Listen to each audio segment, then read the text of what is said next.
Athwa police સૂત્રો પાસેથી મળતી માહિતી મુજબ નવસારી જલાલપુર ખાતે રહેતા 28 વર્ષીય રવિદાન જબરદાન બાટી ગત રાત્રે મકાઈ પુલ ખાતે આવેલ ડોટીવાલા બેકરી પાસે બેઠેલો હતો. ત્યારે કોઈ અજાણ્યા ઈસમે તેના ડાબા ગાલ અને કાન ઉપર ફટકાથી હુમલો કરી ગંભીર ઈજાઓ પહોંચાડી હતી.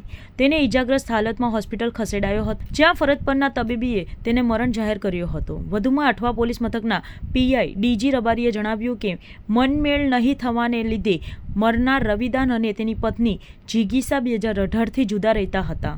રવિદાન જલાલપોરમાં રહેતો હતો, જ્યારે તેની પત્ની અને બાળકો સુરતના ડંકા ઓવારા ખાતે રહેતા હતા. રવિદાન ક્યારેક સુરતમાં તેના બાળકોને મળવા આવતો હતો. ગઈકાલે પોતાના બાળકોને મળવા આવેલો હતો અને રાત્રે મકાઈપુલ ખાતે આવેલ ડોટીવાલા બેકરી પાસે બેઠો હતો. ત્યારે અજાણ્યા ઈસમે તેની પર હુમલો કરી હત્યા કરી ભાગી ગયો હતો. આરોપી પકડાયા બાદ સ્પષ્ટ થશે કે તેને હત્યા કયા કારણોસર કરી છે. હાલમાં અજાણ્યા ઈસમ વિરુદ્ધ હત્યાનો ગુનો નોંધી વધુ કાર્યવાહી હાથ ધરી છે.